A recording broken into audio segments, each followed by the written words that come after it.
कक्षा 10 विज्ञान पाठ 2 अम्ल लवण क्षार।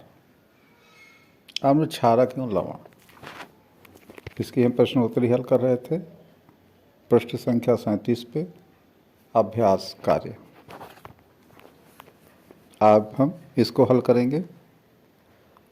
प्रश्न संख्या 1, कोई विलयन लाल लिटमस को नीला कर देता है तो इसका पीएच मान संभवतः कितना होगा, क्या होगा?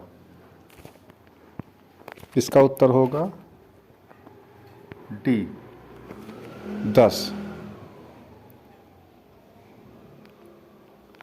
दूसरा प्रश्न है, कोई विलयन अंडे के पिसे हुए कवच से अभिक्रिया कर एक गैस उत्पन्न करता है जो चूने के पानी को दूधिया कर देती है। इस विलयन में क्या होगा? NaCl होगा कि HCl होगा कि LiCl होगा, ये KCl होगा। इसका उत्तर होगा बी HCl। तीसरा प्रश्न देखते हैं। NaOH का 10 ml विलयन HCl के 8 ml विलयन से पूर्णतः उदासीन हो जाता है। यदि हम NaOH के उसी विलयन का 2 ml लें तो इसे उदासीन करने के लिए HCl के उसी विलयन की कितनी मात्रा की आवश्यकता होगी? ठीक है, तो 10 और ये 8 ml के यानी 18 ml में ये पूर्णतः उदासीन हो जाता है। अगर 20 ml लेते हैं तो 2 इसमें से घटा देंगे, 16 ml बचा। तो इसका उत्तर सही रहेगा डी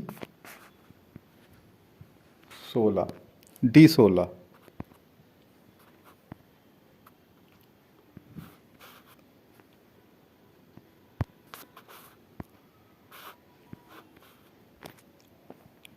फिर आइए हम चौथे प्रश्न की तरफ बढ़ते हैं। अपच का उपचार करने के लिए निम्न में से किस औषधि का उपयोग होता है? एंटीबायोटिक यानी प्रतिजैविक, एनाल्जेसिक यानी पीड़ाहारी, एंटासिड एंटी एसिड या एंटीसेप्टिक प्रतिरोधी। तो अपच का मतलब हो गया कि एसिड ज़्यादा बन रहा है, तो इसके लिए हम एंटी एसिड का उपयोग करेंगे। तो उत्तर सी सही होगा इसके लिए, एंटी एसिड। फिर आता है, निम्नलिखित अभिक्रिया के लिए सबसे पहले शब्द समीकरण लिखिए और उसके बाद उसे संतुलित समीकरण लिखिए। तो पहला है इसका, तनु सल्फ्यूरिक अम्ल दानेदार जिंक के साथ अभिक्रिया करता है। ये ऊपर, ये सारे प्रश्न जो है ऊपर हैं, ऐसी बात नहीं है, फिर भी हम कराए दे रहे हैं। ए का देखिए,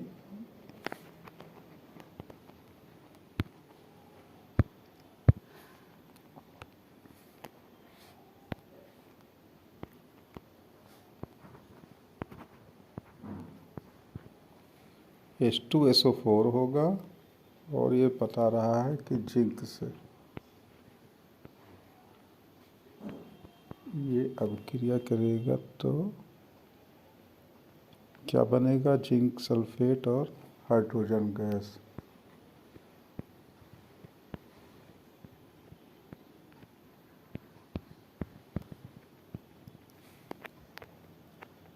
दूसरा कह रहा है, तनु हाइड्रोलिक अम्ल मैग्नीशियम पट्टी के साथ अपक्रिया करता है। तनु हाइड्रोलिक अम्ल,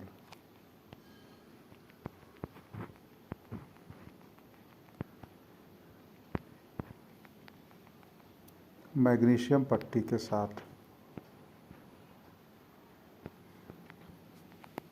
अपक्रिया करता है, तो मैग्नीशियम क्लोराइड और फिर इसमें भी हाइड्रोजन, मैग्नीशियम क्लोराइड और ये हाइड्रोजन इसका बनता है।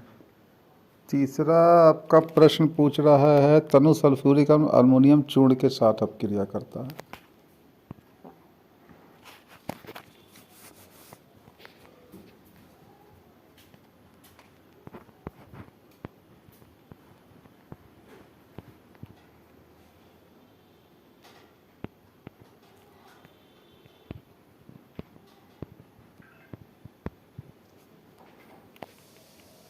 ये जाके बनता है एल्युमिनियम सल्फेट और हाइड्रोजन इसमें उत्सर्जित होती है। Aluminium sulphate plus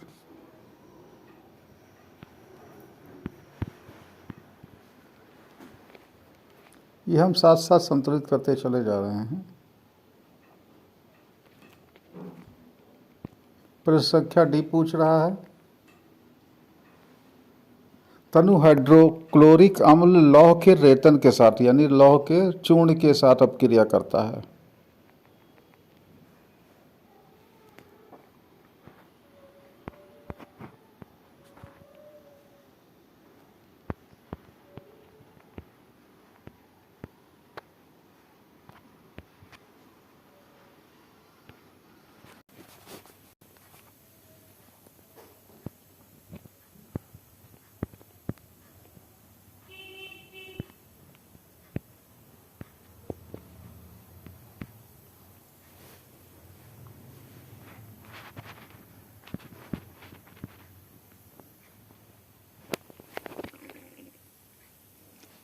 two FeCl3 plus 3H2 बनेगा।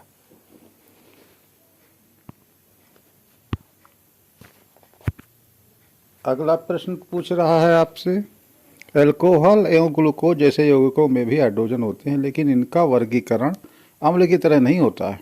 एक क्रियाकलाप द्वारा इसे साबित कीजिए। चलिए क्रियाकलाप नोट कर लीजिएगा। एक कार्क पर 2 कीले लगाकर कार्क को 10 ml के बीकर में रख दीजिए। कीलों को 6 वोल्ट की एक बैटरी के दोनों टर्मिनलों से एक साथ एक बल्ब तथा स्विच के माध्यम से जोड़ दिया जाता है। अब बीकर में थोड़ा तनु HCl डालकर विद्युत प्रवाहित किया जाता है। इन परीक्षणों को ग्लूकोज और अल्कोहल के विलयनों के साथ अलग अलग दोहराते हैं। क्या होता है? ये देखा जाता है HCl के विलयन में बल्ब जलता है, जबकि ग्लूकोज और अल्कोहल के विलयन में विद्युत का चालन नहीं करता है और बल्ब नहीं जल पाता है।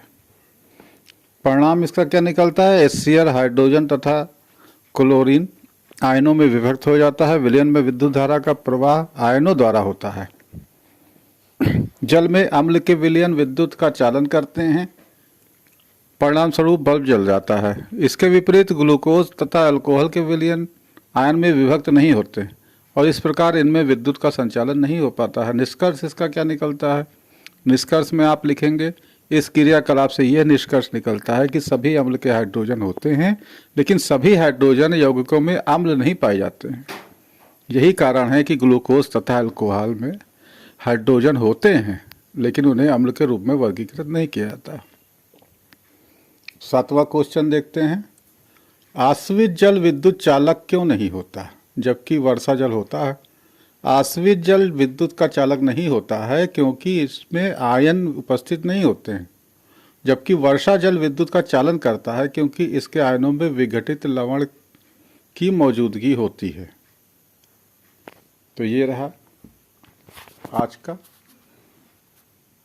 अब नेक्स्ट टॉपिक पे हम इसके बाद के ये जो बचे हुए हैं 8 से लेके 15 तक इन क्वेश्चनों पे चर्चा करेंगे। तब तक के लिए नमस्कार।